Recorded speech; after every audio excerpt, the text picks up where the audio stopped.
Hello everybody and welcome to Xperienceships and Coffee Breaks with. My name is Cecilia and today I'm meeting Anne Richardson, who's a licensed nutritionist.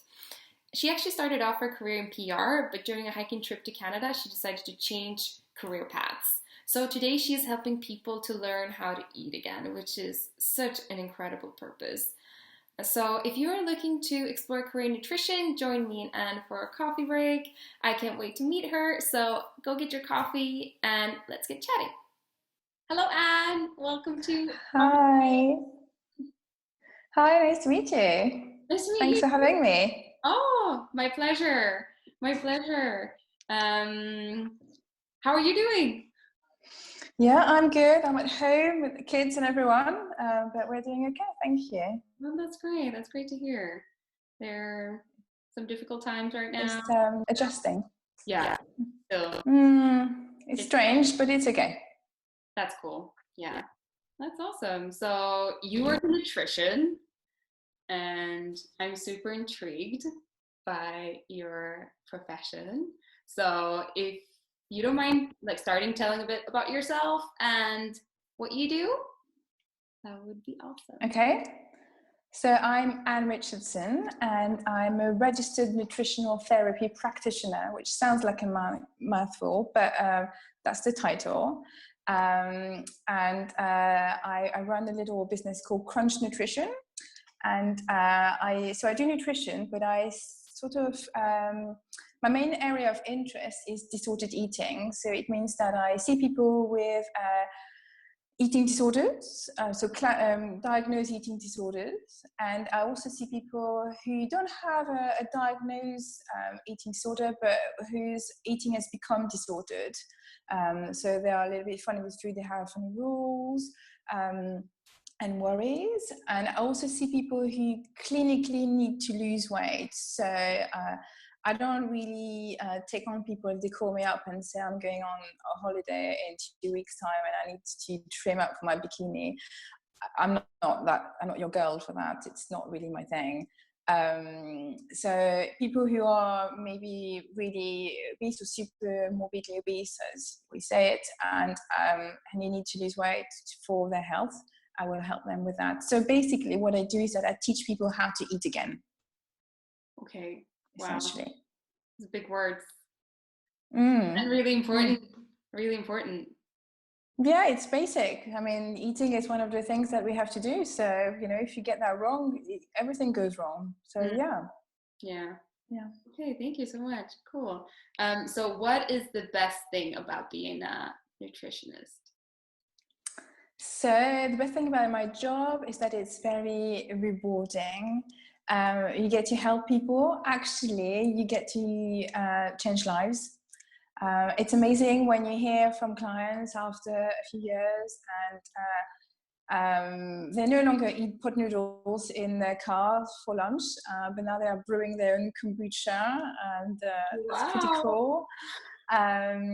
It's great when you see people who didn't eat before or who were worried about all sorts of food and worried about gaining weight. And if you see them, a few months, few years after, and they are healthy and they are happy and they're eating a range of foods. So that's pretty cool.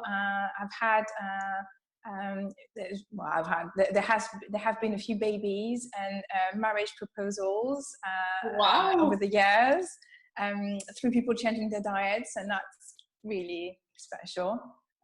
So that's kind of the best bit about my job, really. You change lives. Definitely, yeah. It sounds amazing. When you just think of nutrition, I just think of micros and macros and I don't know, vitamins and stuff like that, but it really has a deeper impact. Yeah. Cool.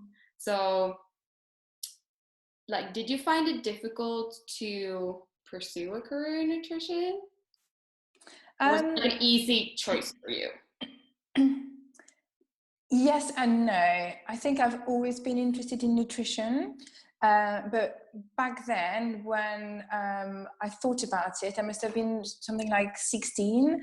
I was living in France, I'm French, and already at 16, it was too late for me. I had already taken sort of the wrong path. and I couldn't do it. I was told, no, it's too late. With the sort of options that you've taken, you can't do that. And so I just abandoned it. And I thought, well, it's one of those things. I'll do something else. And I did. And so when I decided to retrain, it was much easier, perhaps because I was in the UK then, also perhaps because it was later. I was 28 when I actually retrained, so we're talking 12 years after. So maybe it's a reflection on the country, maybe it's a reflection on times moving on. I don't know. But the decision to become a nutritionist, I think it was easy. I think I had a little bit of an epiphany one day trekking in Canada, and I remember walking around and thinking, I need more than what I have. I need more from life and from my job than just making money.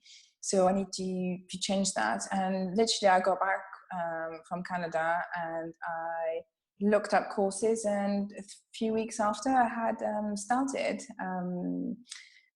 But before that, I had a previous career, and it's interesting just talking about that briefly, although it's nothing to do with nutrition. But I had a previous career in publishing, and for that I wasn't necessarily qualified either. I didn't have all the right qualification.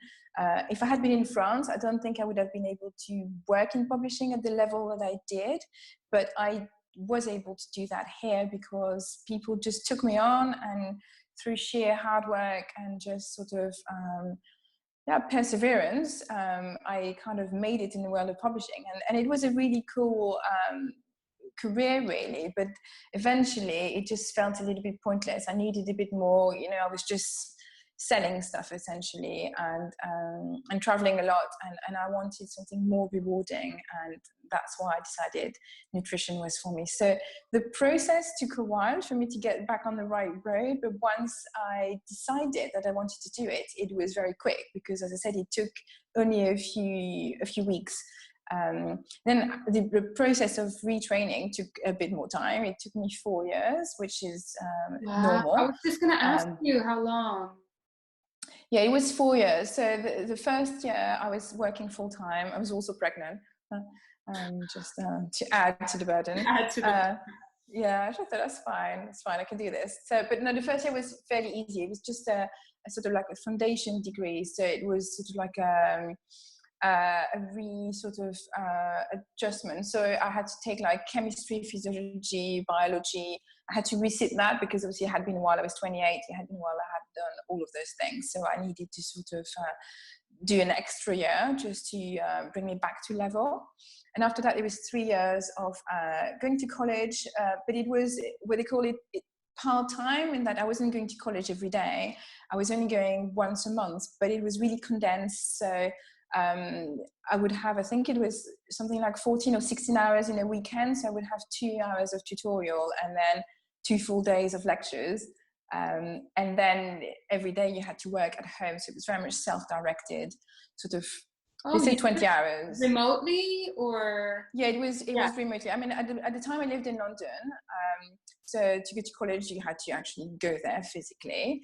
But the work at home was done, yes, in my living room. And as I said, I had by then a newborn baby. So I had a newborn baby, and I was sort of studying in my first year, which I didn't think that through very well, but somehow I managed.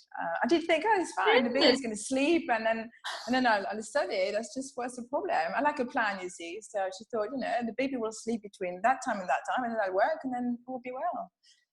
No one told me that babies actually don't sleep, but I made it somehow. But yeah, and so it was quite a lot of work actually. At the beginning they said, oh, it's going to be 20 hours a week. It was more like 35 hours at the end of the final year. It was quite a lot of work. Maybe I'm just slow, but it's quite a lot of work. So it was a long process, but I think it was worth it, and I think it was needed as well. Not just worth it, I think, and maybe I'll come on to that after, but don't be fooled by places where they will offer you a title of nutritionist in a few weeks remotely online, that's not really going to cut it, I would say. So you recommend to go to college to get a proper degree? Yeah, if you're going to change career, or if you're going to pursue a career, I think you need to do it correctly, I would say. Yeah, and find the right course. Yeah, I understand. So, but like speaking of education, were there any like essential skills that you didn't learn in your formal education that you've had to pick up along the way? Yeah, I would say, that was touched on, but not to the degree that you will need to know and when you're seeing clients. So the first skill that I had to learn very quickly is to listen. You need to first and foremost listen to people. Just the act of listening for some people is already therapeutic. They feel better once they've told you their stuff. So if you don't listen, you're really not doing the job that you're supposed to be doing. And also you're gleaning so much information from your client stories. So listening is key. I would say also learning to read body language is crucial. Often I will say something to my clients and they'll go, yes. And I go, do you mean no? And they go, no, I really mean yes. And sometimes I, especially for the ones who have real problems eating, I'll say something to them and the conversation is all fluid and I say, oh, you're going to do this. And they go, okay. And I go, okay, that's obviously, that's difficult for you. We just need to chat about this. And I'm exaggerating, it's much more subtle than that, but you can see it. And when you see it, I think you need to pick up on that, because anything that will elicit a really strong response is useful. Either it tells me that it's going to be difficult and therefore challenging and perhaps useful, or it's easy, or it's there's going to be lots of little information. So strong emotions for me are key. So if I can't read them, then I'm not getting everything I need to know from my client. Yeah, so listening. Yeah. Active listening. Yeah. Cool. And body language. And the third one is probably running a business. They teach you about the cells and physiology and stuff, and then off you go and you think, oh, hang on a minute, I need to build my own website. And now we've got to become really good at social media. No one taught me any of this. And perhaps it would be better if I had been taught, but I very much had to learn on my own while making mistakes. And it's fine, but I think I would have benefited from a bit more help on running my own business, probably. Understand, yeah, because you just went straight from college to running your own. From nutrition, yeah. The advantage that I had was that I had a previous career before, so I was a bit older, and I had responsibility through my job. I was in charge of selling rights worldwide, and in the company I was working for. So I had some basic understanding of how business was running, but not my own business. Not doing everything from scratch. I was very good at sort of not quite doing what I was told, but I didn't have to bother about the nitty-gritty bits of running a business. Whereas now it's my own, so I've got to do everything. Yeah, that's a bit harder. And I can imagine, like, coming from a previous career, that you could benefit from the network that you had built up already. Yes and no. Literally, I did everything. Retraining. So I had a baby. I changed career, and then we moved from London to Devon. So I knew no one. I was retraining. It was in a different place. I had morning sickness. It was just it was a dream. How did you cope, Anne? I don't know. I just carried on, and I remember sort of arriving here and crying a lot, and I was in my final year, and I was pregnant with my second child, and I was crippled with morning sickness, and it was raining literally all the time, and I did think, oh my God, where is this place, Devon? I didn't know anyone, and there was a lot of crying. Wow. And I Wow. had to write my big like piece, and I had to take my final exam when I was I think I was 7 months or 6 months pregnant. And it was just really full on, but somehow you just carry on, and you do. Keep on pushing, keep on struggling, Mm. keep on Yeah. winning. You made it. Yeah, I did, and it just seems like a distant memory now. And but it's good because my kids are still young, but they're old enough to be independent now, and or ish.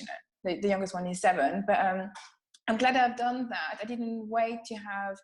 I didn't do the children and then waited for my youngest to be 7 to sort of retrain, because it was really hard to do it then. But now I have a career and I have the children, and I've managed to combine it all. So I think it would be much harder if I started now. Some people do and manage, but I think it would have been much harder. Yeah, to adapt, because you've already adapted your life with having all the components. Yeah. Like aligning with each other. And I was younger, so I could take more. Just, yeah, I think. That's true. I guess. Yeah. Cool. But speaking a little bit more about the now, and the situation we are in now, like how has your job or your industry been affected by the coronavirus, like the lockdown we're in now? Have you had are people looking more? Are you having a higher request from people looking to learn more about nutrition? Because I can imagine there's a stress online for like we can't move around in the same amount that we have previously, and like there's an increased stress of gaining weight and like altering your foods and stuff, or at least this is what I've seen on social media, maybe. Yeah, so how it's affected the industry, so I would say it depends. I've heard of a lot of nutritional therapists whose activity has been very slowed down by the virus, because people aren't working, so people might not have the money to come and see you. Just very basic sort of facts. So it's not quite a luxury, but it kind of is, and they might not want to put their money towards that kind of service at the moment. So some people have been affected. I would say my job hasn't been affected in such a way, because actually the virus has made things worse for my clients. It has exacerbated a lot of their worries around food. So, for example, the people who binge are just left at home with all this food that they have to, not quite stockpile, but because you can only really do one big shop a day or a week, you're trying to not go to the supermarket as much. So you buy a big amount of food and then you sit there, and the people who tend to binge are left with all this food, and it's really hard for them. The people who restrict, who are worried about gaining weight, then are getting quite paranoid about the fact that they are not really moving as much and they are still eating, so that's really scary for them. The people who abuse exercise are also in trouble, because they are left with lots of time during which they can exercise, and often they do. And then you have the people who typically eat very sort of clean food all the time. They're just only eating avocados and sweet potatoes sort of thing. But it just so happened that when you go to the supermarkets, you can't find avocados. And so they might have to fall back on more processed foods. And that's difficult for them. So I would say for my clients, it's basically a minefield at the moment. So I haven't seen my activity reduce at all. And it's good in terms of business. It's bad because it also means that people are worried, and that's hard. In terms of mental health, it's been hard, and it is hard for people. And we talk a lot about things that are actually nothing to do with food sometimes as well, because they need they need their mental health to be kept in check. Yeah. Wow. Yeah. And that something that you picked up, like taking care of their mental health? Is that something that you picked up during college as well? That you had that was included in your education? To your basic level, yes, when you learn about nutrition, you are going to talk about mental health, sort of brain health, and so you will know what kind of food you need to eat in order to optimize your mental health. Your omega-3s and your B vitamins and all that. Yes, that aspect has been dealt with. The more psychological aspect it isn't, but because I've gone further in my training and I have trained in order to deal with people with eating disorder, this is something I've done on top of my nutritional therapy. I have some basic understanding about psychology, and without being a psychologist or ever claiming to be one, I have got some tools in my toolbox that I can help my clients with, and just really basic things as well. When we talk about nutritional therapy, my governing body is BANT, which is the British Association for Nutrition and nutritional therapy and lifestyle medicine. So lifestyle medicine is a big important chunk of that, and lifestyle medicine means movement, it means meditation, it means sleep, it means all sorts of things. It's not just what you're eating, it's also what you're doing, and that's pretty important. Yeah. Cool. So any skills or any advice you would give to somebody entering your industry, apart from having going for the real education? You've got to be ready to change your mind. When you start in nutrition and you go to nutrition college and you're all kind of eager and you arrive there with your oatcakes and your nuts and you think you know lots of stuff, and you might have strong views about food, and we were all like that. But I think the people who made it were the people who were ready to be enlightened and who were ready to challenge their own thinking. My food has changed a lot since training, not necessarily in a sort of the perfect kind of way, but I have challenged what I thought was correct and what wasn't correct. So yeah, you need to change your mind, or not to change your mind, but you need to be ready to challenge your mind. When I finished and qualified, I knew lots, clearly, but the only thing I knew for sure was that there were lots of things that I didn't know, and that I needed to be curious. So, curiosity might have killed the cat, but not the nutritionist. That's a really good saying. Curiosity might have killed the cat, but not the nutritionist. So yeah, that would be my first tip, really. So be ready to change your mind. What else? You need to be really good at problem solving. You might know everything when it comes to nutrition. You might know the physiology, but if you can't make that relatable to your clients, then it's kind of useless. And again, if I refer back to college, in year one, we have what we call paper clients. So they're like hypothetical clients that you get given on paper. And you know what? These are the best ones, because whatever you give them, they always say yes. But then you enter year one, year three, and then real life. And then you do meet real life people with actual real lives and their own problems and their own opinions. And then you prepared all your stuff, and then it turns out, no, they don't like porridge, and they don't have a NutriBullet, and they don't even have an oven or a table, or they are always flying and spend their lives in airports and stuff. And that's when you kind of need to become good at problem solving, because you need to get them where they need to go, but we need to use the tools that they have. Yeah. And that's sometimes limited. Wow. Yeah, I can imagine. Yeah, you don't think about that, do you? No, you don't. But that's quite exciting. And I think that's kind of would link to my third point. You need to like food and also like people. you need to like food because you're going to be talking about food all the time. You're going to be looking at food. Even, if you're feeling a bit rough, let's say you've got the beginning of a tummy bug and you're still looking at food diaries, you need to like foods.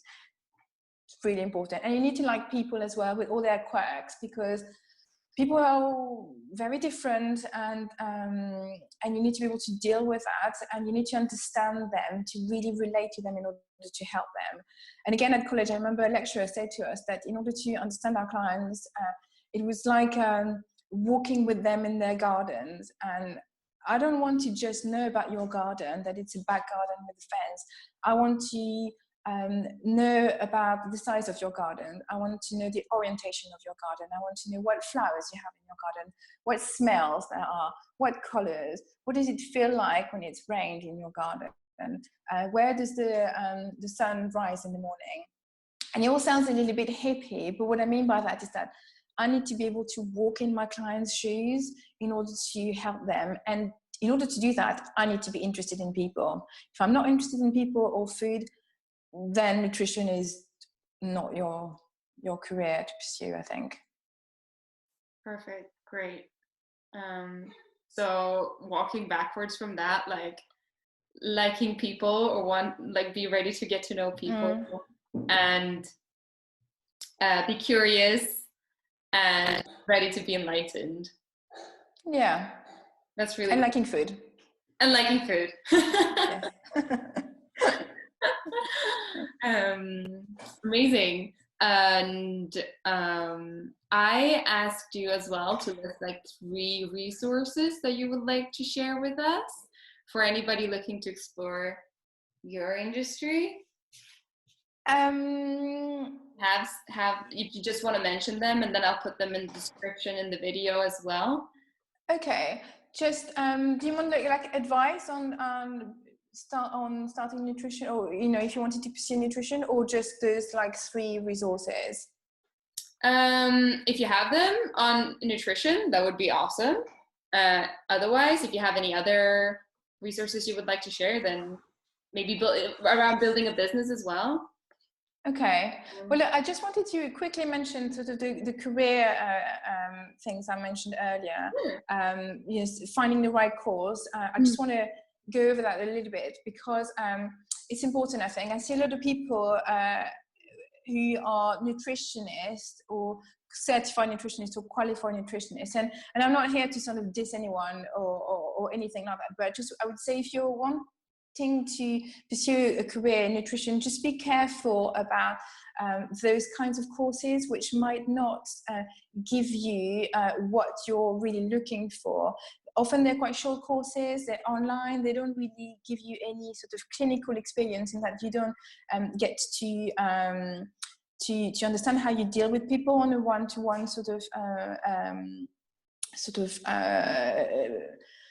scenario. You might not learn things really in depth. And as I said, it took me 3-4 years to learn this. It's not as easy as saying, you know what, you need to eat lean meat and green veg and do like me because it works for me, and then you'll be all right. It's quite complicated. So if you want this to be your career, I would say it's worth sort of investing time and money in getting the right course. So you need to find a course that is accredited, and you might want to look at dietetics. I mean, being a dietitian is slightly different to what I'm doing, but it's a recognized path. So, I would recommend that. I would also recommend any courses that are accredited by the AFN, so the Association for Nutrition, or as I said, BAND, who is my governing body, and any courses accredited by them, I would trust. My course was done through IAN, so the Institute for Optimum Nutrition, and it's accredited by BAND, and so it's a recognized course. I know that people who do that course are going to learn properly, and it's not just sort of something they're going to receive through the post, and that they've paid £500 for. Unfortunately, it costed a bit more than that, and in time as well, and effort. There were blood, sweat and tears when we learned. I mean, a lot of tears, because it was hard work. Yeah, exactly. And it's such an important, Yeah. And I guess like if you go looking for a nutritionist as well, like these could be good, like, Yeah, um, pointers to have to see yeah. if the person is trustworthy or not. Yeah. And if you want to pursue a career in nutrition, I would say you've got to be passionate, and also sort of don't expect to be a millionaire because, I mean, some people might be, but I haven't quite worked out how to do that. So it's not like super well paid. Um, yeah, and you need to be able to self-motivate as well, because as I said earlier, you are going to be your own boss, and it's great, but it also means that you're going to be a nutritionist, accountant, marketing manager, or social media guru, cleaner, and you're always on coffee duty. You've got to be able to work by yourself, because if you don't work, essentially you don't get paid. So Yeah. it sounds great to do what you want, but essentially what it also means that you're kind of working all the time. Yeah. Yeah. I get, is there, I was meaning to ask, like, is there a possibility of not starting your own business, but going into maybe the public sector or going to work for other companies so that you don't Yeah. be self-employed? Yeah, of course, there is that opportunity. I didn't really look into that because I just knew that I wanted to work in a clinical setting. But yeah, a lot of people work for supplement companies, they work for testing companies, they work more in a public sector. Yeah, you have other avenues, and you can do both as well. You can be a clinical nutritional therapist and also advise on in perhaps in schools or in do corporate work. That's possible as well. It's just not something that I have done a lot of, because it hasn't been that much of an interest for me. Understand. Yeah. But yeah, cool. Mm. Good to know though that you can take other avenues than Yeah. just starting your business. But yeah. Mm. No, the It's world is your oyster, quite really. fun though, like to build your own brand and your own company from the very beginning. It must be a really awesome feeling. Yeah, it's rewarding. At the time, it doesn't feel awesome, but it's when you look back and you go, "Oh, wow, I've done all this." It's quite cool, actually. So So yeah, how ups long and have downs. yeah, but how long have you been doing this for now? So I finished when just before my second child was born, and he's 7. Um, so yeah. 7 years. Mm. Wow. Yeah. So you've done a fair share of work then. Yeah, I have. I Yeah, have. built the business. Yeah. Was Sorry about that. that the 7-year-old? I was trying to look really cool there, but it just wasn't No. happening. Sorry. That is fine. That's Yes. fine. Yeah. I was thinking actually would wrap up Yeah. this interview. So like just wanted to know like what's your next steps with Crunch Nutrition? What's your plan? Okay, well, the plan is, I'm going to carry on online Zoom consultations for now until we can get back into the real world. And for the future, what I'm trying to do is develop some group therapy for people who are not quite ready to commit to one-on-one sessions, either for financial reasons or personal reasons. Sometimes people aren't sure, they're a bit worried, and so I would like to offer group therapy. That's my first thing, I think, for this year. And I want to do a bit more cooking as well, because it's something that I love, and my clients often ask me cooking tips, and I said, you need to like food, and you know, it's a big part of what I'm doing, and I'm trying to teach people not to be scared of food. And I think cooking is a really essential element to not be scared of food, because you have to handle the food. So I'm trying to do more cooking with my clients. So that's my next step. Oh, with your clients. Yeah, with my clients. That's amazing. So doing little workshops. I've had a few clients coming to my home, and we've done just cooking, some cooking together. But I would like to do a little bit more on that front now. And I haven't really done a lot on that because of time. So for now, what I do is that I post lots of recipes on Instagram, either on my I've feed seen or on my... them. Looks amazing. Oh, thank you. Yeah. I'm trying to put step by step on the story as well when I have time.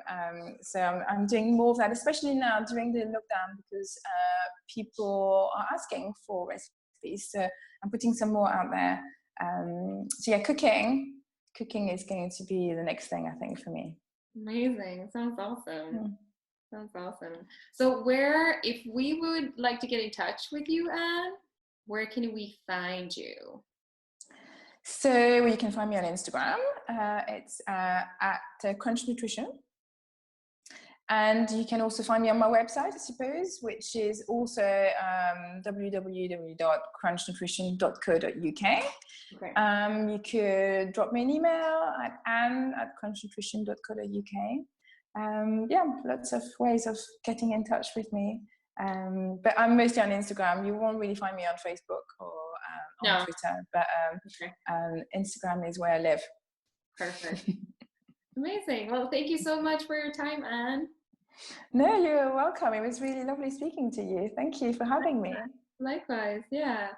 And we'll drop all your contact information and everything in the description as well for people who want to get in touch and learn more about Crunch Nutrition and your journey. Yeah, great. If you have any questions, please just send me a message. I would be glad to answer. Amazing. Thank you so much. Thank you. Thank you. Bye, you too. Bye. Bye. Thank you all for watching Coffee Break with Anne Richardson here on Xperienceships channel. You can find all the links that were mentioned in the description in case you want to get in touch with Anne, or if you want to get in touch with us to keep exploring your careers. And if you haven't already, hit that subscribe button so you don't miss any more videos from us. And I will see you guys in the next video. Bye.